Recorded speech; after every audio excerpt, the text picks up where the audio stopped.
नमस्कार, India voice देख रहे हैं आप और मैं हूं आपके साथ तुषार कुमार। तो वक्त हो चला है खबर दिन भर का। चलिए खबरों की शुरुआत करते हैं।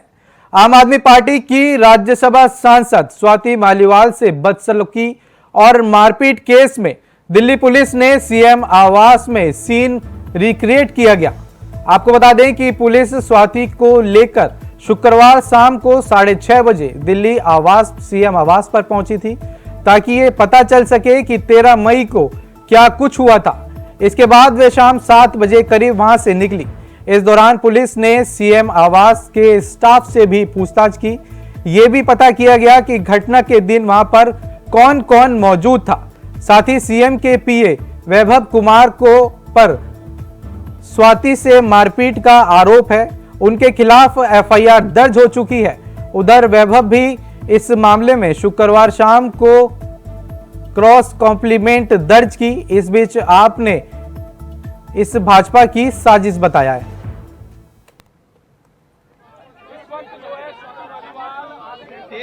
पहली बात तो इससे ज्यादा निंदनीय और शर्मनाक नहीं हो सकता कि एक मुख्यमंत्री के आवास पर एक महिला के साथ इस तरीके की घटना घटी हो। जिस तरीके से, और ये बात कोई नकार भी नहीं सकता है, उन्हीं की पार्टी के एक वरिष्ठ राज्यसभा सांसद ने इस बात को स्वीकार किया है।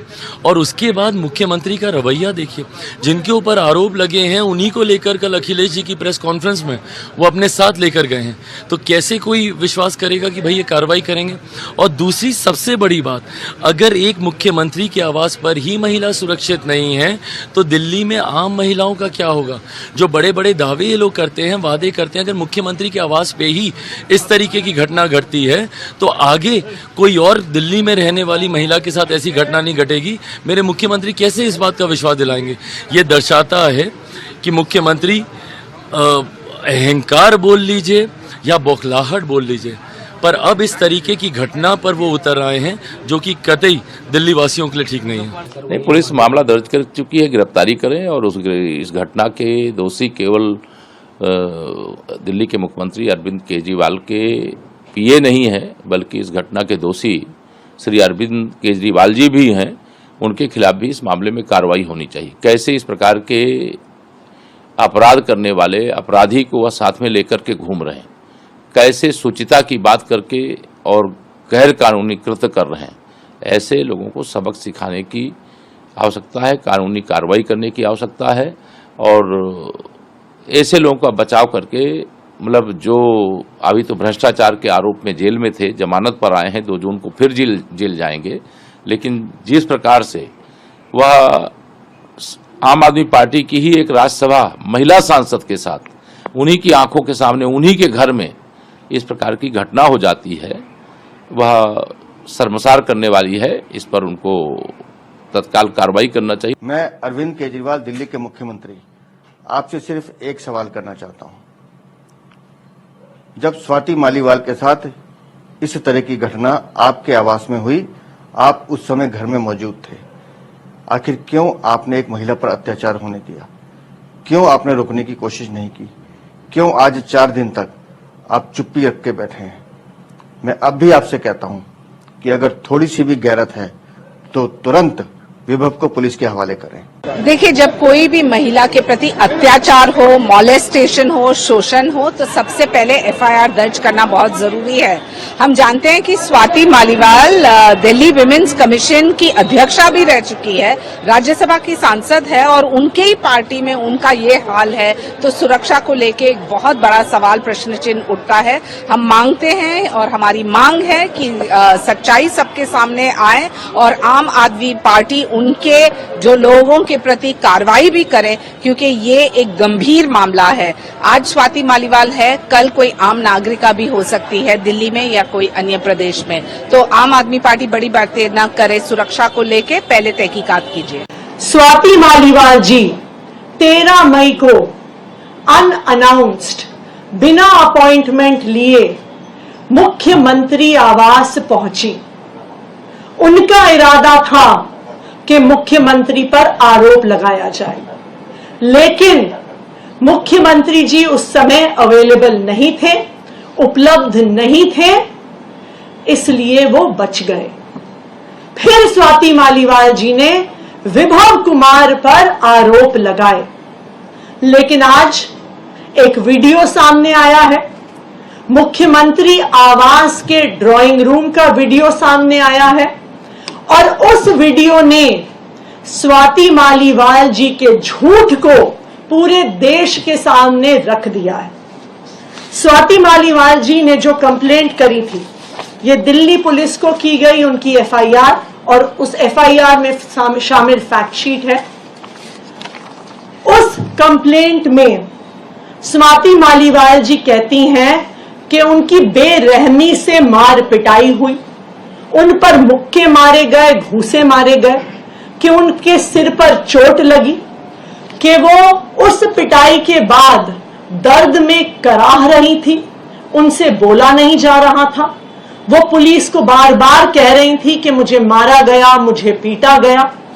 उन्होंने अपनी कंप्लेंट में लिखा है कि उनका सर टेबल पे लगा और उनका सर फट गया।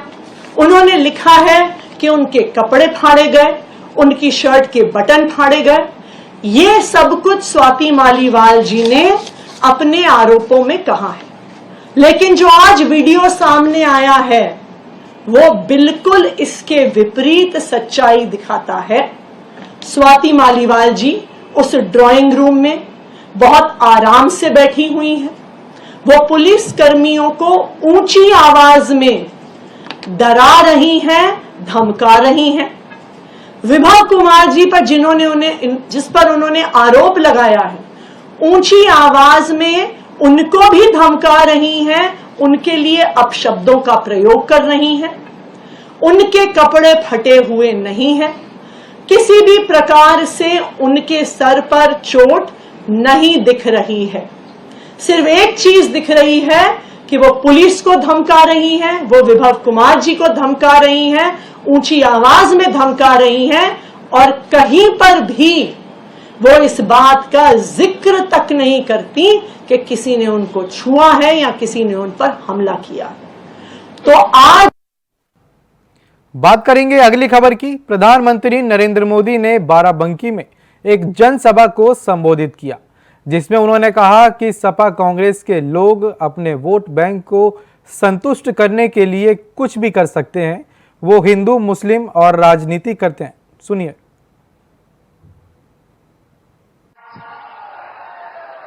आपके एक तरफ देश हित के लिए समर्पित बीजेपी, एनडीए, इसका गठबंधन है, और दूसरी तरफ देश में अस्थिरता पैदा करने के लिए इंडी गठबंधन मैदान में है। जैसे जैसे चुनाव आगे बढ़ रहा है, ये इंडी वाले ताश के पत्तों की तरह बिखरना शुरू हो गए हैं। यहां जो बबुआजी है, बबुआजी यानी हमारे समाजवादी शहजादे, अब उन्होंने एक नई बुआ की शरण ली है।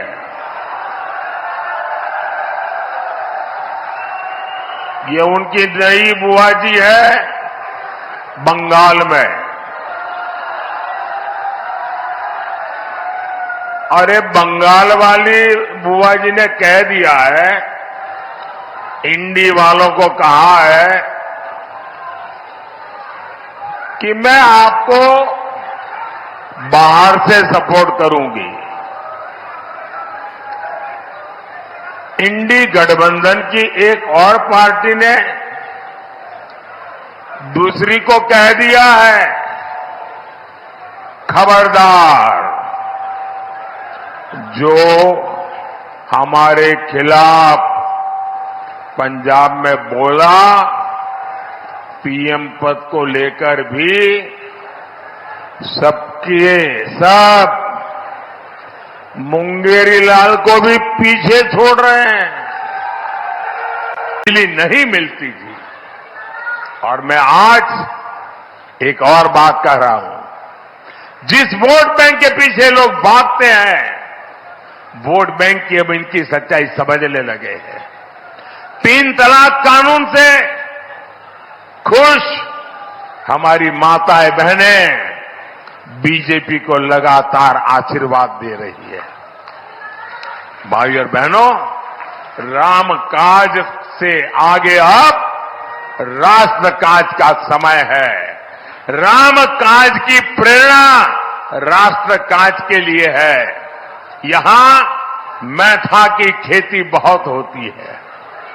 योजना यहां तो सतरिक आश्रम है, जहां राजकुमारों की शिक्षा दीक्षा हुई थी। महादेव कॉरिडोर के विकास का काम भी चल रहा है।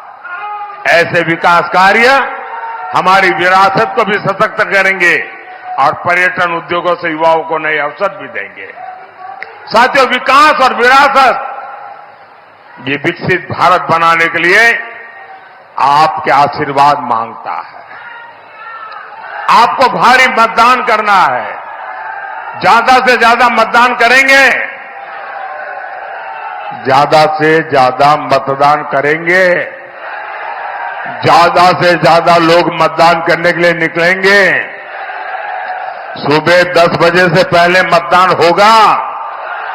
पहले मतदान फिर जलपान। फिलहाल समय हो चला एक छोटे से ब्रेक का, फौरन लौट रहे हैं। तो ब्रेक के बाद एक बार फिर से स्वागत है आपका। चलिए खबरों का सिलसिला आगे बढ़ाते हैं। उत्तर प्रदेश की चर्चित सीट रायबरेली में इंडिया गठबंधन की जनसभा में कांग्रेस की पूर्व अध्यक्ष सोनिया गांधी सहित कई नेता मौजूद रहे। आपको बता दें कि इस दौरान रायबरेली सीट से कांग्रेस प्रत्याशी राहुल गांधी के साथ कांग्रेस महासचिव प्रियंका गांधी और समाजवादी पार्टी के राष्ट्रीय अध्यक्ष अखिलेश यादव भी मंच पर मौजूद हुए, जहां अखिलेश और राहुल ने बीजेपी सरकार पर जमकर निशाना साधा, तो वहीं सोनिया ने रायबरेली की जनता से एक भावुक अपील भी की।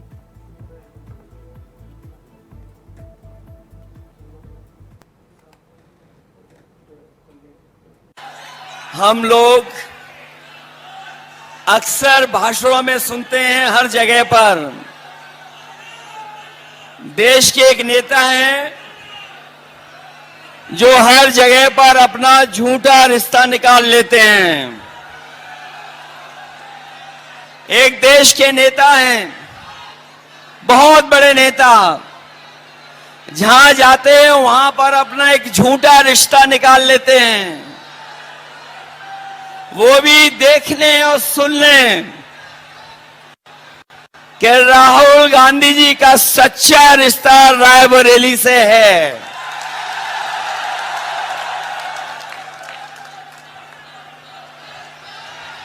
ये रायबरेली से सच्चा रिश्ता है। अगर रा से रायबरेली है तो रा से राहुल भी है। जो लोग गिनती नहीं समझ पाते हैं वो भी गिनती समझ लें। एक और एक 11 हो गया है और बीजेपी 9-2-11 हो गई है। बताओ, बीजेपी 9-2-11 हो गई कि नहीं हो गई? जो लोग 4 चरणों का चुनाव देख चुके होंगे वो जानते होंगे कि अब भारतीय जनता पार्टी 4 चरणों में चारों खाने चित हो गई है। इधर बीजेपी के लोग बड़े घबराए हुए हैं।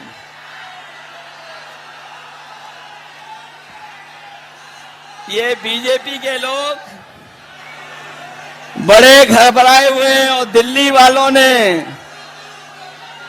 जब से सुना है कि इंडिया गठबंधन गरीबों के लिए फैसले ले रहा है, ये दिल्ली वालों ने जब से सुना है, दिल्ली वालों ने जब से सुना कि गरीबों के लिए फैसले होने जा रहे हैं, तब से वो आपके प्रत्याशी के खटाखट खटाखट खटाखट की नकल करने लगे हैं।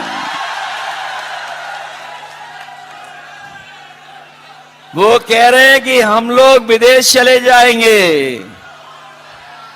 लेकिन हमारे देश की जनता जागरूक है। वो जानती है कि उन्होंने कुछ साल पहले ही अपने खासम खास लोगों को एक के बाद एक विदेश भेजने का काम किया था। बताओ, उनके जो मित्रगण थे या साथी थे, एक के बाद एक खटाखट खटाखट खटाखट विदेश भाग गए कि नहीं भाग गए? हम योजना लाए थे, सोनिया जी लाई थी भोजन के अधिकार की रोज योजना। मनरेगा के बाद हम भोजन का अधिकार की योजना लाए थे और हर गरीब व्यक्तियों को हमने भोजन देने का काम शुरू किया। उस काम को नरेंद्र मोदी करना नहीं चाहते थे, मगर क्योंकि हम योजना लाए, उन्होंने उस योजना को चलाया। मगर अब मैं हिंदुस्तान के गरीबों से कह रहा हूं, आज आपको 5 किलो मिलता है, हम आपको 10 किलो राशन और दाल देंगे। दाल और तेल राशन कार्ड होल्डर्स को देंगे। रायबरेली के मेरे परिवारजनों, मुझे खुशी है कि आज काफी समय के बाद आपके बीच आने का मौका मिला है। मैं हृदय से आपकी आभारी हूँ। आपके सामने मेरा सिर श्रद्धा से झुका हुआ है। 30 साल तक एक सांसद के रूप में आपने मुझे सेवा करने का अवसर दिया। ये मेरे जीवन की सबसे बड़ी पूंजी है। रायबरेली मेरा परिवार है। वैसे अमेठी भी मेरा घर है। न सिर्फ मेरे जीवन की कोमल यादें यहाँ से जुड़ी हुई हैं, बल्कि पिछले 100 साल से हमारे परिवार की जड़ इस मिट्टी से जुड़ी हुई है। गंगा माँ की तरह पवित्र यह रिश्ता अवध और रायबरेली के किसान आंदोलन के साथ शुरू हुआ और आज तक कायम है। इंदिरा जी के दिल में रायबरेली के लिए एक अलग जगह थी। मैंने उन्हें काम करते हुए करीब से देखा। उनके मन में आपके प्रति असीम लगाव था। मैंने राहुल और प्रियंका को वही शिक्षा दी जो इंदिरा जी ने और रायबरेली की जनता ने मुझे दी। भाई और बहनों, मैं आपको अपना बेटा सौंप रही हूँ।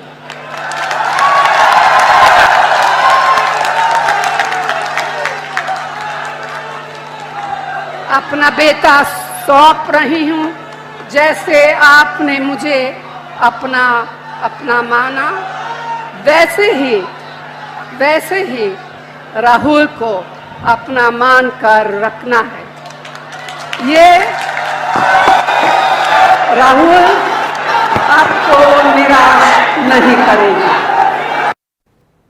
बात करेंगे अगली खबर की। बिहार के सारण लोकसभा में यूपी के सीएम योगी आदित्यनाथ ने एक चुनावी जनसभा को संबोधित किया, जिसमें उन्होंने आरजेडी, लालू परिवार और कांग्रेस पर जमकर निशाना साधा। आपको बता दें कि सीएम योगी ने जनसभा को संबोधित करते हुए कहा कि आरजेडी भी देश के लिए समस्या बन चुकी है। इस समस्या से जितनी जल्दी बिहार मुक्त हो पाए, यूपी ने तो इस समस्या का समाधान कर दिया है।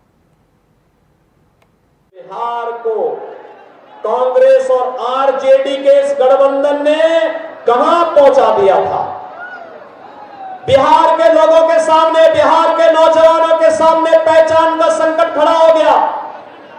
हमें दुख होता है कि जो बिहार अपनी बुद्धि से, अपनी बुद्धिमत्ता से देश को दिशा देने की सामर्थ्य रखता है, वह बिहार पहचान के लिए तरस रहा था। इन लोगों ने माफिया और अपराधियों को पनपा करके क्या स्थिति बिहार की कर दी थी। एक कांग्रेस और आरजेडी बिहार को फिर से कहां पहुंचाना चाहती है, किसी से छुपा हुआ नहीं है। जब भारत आज डिजिटल युग में जा चुका है, ये बिहार को लालटेन युग में ले जा रहे हैं। क्या लालटेन युग में ले जाएंगे? क्या ले जाएंगे? क्या? और जो गिरिराज बाबू अभी कह रहे थे, लालू जी क्या कह रहे हैं? भगवान करे वो स्वस्थ रहे। लेकिन मुझे आश्चर्य होता है, वो कहते हैं कि पिछड़ों का सभी आरक्षण मुसलमानों को दे देना चाहिए। ये तो गाली दे रहे हैं जी, संविधान का मखौल उड़ा रहे हैं। बाबा साहब भीमराव अंबेडकर जिस संविधान के शिल्पी थे, जिस संविधान सभा के अध्यक्ष डॉक्टर राजेंद्र बाबू थे, और संविधान की खिल्ली लालू जी जैसे लोग उड़ाने का काम कर रहे हैं। कहते हैं सभी आरक्षण। बाबा साहब भीमराव अंबेडकर ने कहा था भारत के संविधान सभा में कि धर्म के आधार पर कभी आरक्षण नहीं हो सकता, क्योंकि धर्म के आधार पर देश का विभाजन हुआ था। एक कांग्रेस और आरजेडी या धर्म के आधार पर आरक्षण की घोषणा करके देश के विभाजन के आधार रखना चाहते हैं। क्या आप इसको स्वीकार करेंगे? क्या ये कांग्रेस भी और आरजेडी भी देश के लिए समस्या बन चुकी है, और इस समस्या से जितनी जल्दी बिहार मुक्ति पा ले। देखो यूपी ने तो उस समस्या का समाधान कर दिया है। आपने देखा होगा कांग्रेस के वहां मात्र 2 सदस्य हैं विधानसभा में, और लोकसभा में पिछली बार 1 था, इस बार वह भी नहीं रहेगा। लेकिन मैं आपसे कहने के लिए आया हूं, लालू जी के ही शागिर्द उत्तर प्रदेश में भी हैं, और उन लोगों को हम लोगों ने एकदम सही जगह पे बिठाया हुआ है कि भाई देखो, बहुत बोलना नहीं है, बहुत करना नहीं है, हलचल बहुत नहीं होनी है, क्योंकि जिन माफियाओं को पहले शागिर्द बनाते थे, अब वे जन्नत के नहीं जहन्नुम के अधिकारी बन चुके, जा चुके हैं। अब उनके लिए कोई जगह नहीं बची है, इसलिए अब बहुत ज्यादा उछल कूद करने की आवश्यकता नहीं है। अब तो राम भक्तों, राष्ट्र भक्तों की बारी है, और विकसित भारत निर्माण के लिए हम सबको मिलकर के कार्य करना है। बात करेंगे अगली खबर की, तो खबर सुल्तानपुर से है, जहां सुल्तानपुर लोकसभा चुनाव में बीएसपी को एक बड़ा झटका लगा। दरअसल पूर्व मंत्री एवं एमएलसी डॉक्टर ओम प्रकाश त्रिपाठी ने पार्टी के सभी पदों से इस्तीफा दे दिया, जिसकी जानकारी ओम प्रकाश त्रिपाठी ने सोशल मीडिया एक्स पर पोस्ट करके दी। तो वहीं ओम प्रकाश राजभर ने इस इस्तीफे देने से हड़कंप मच गया है। फिलहाल के लिए खबर दिन भर में इतना ही। देश और दुनिया की तमाम बड़ी खबरों को जानने के लिए बने रहें इंडिया वॉइस के साथ। नमस्कार।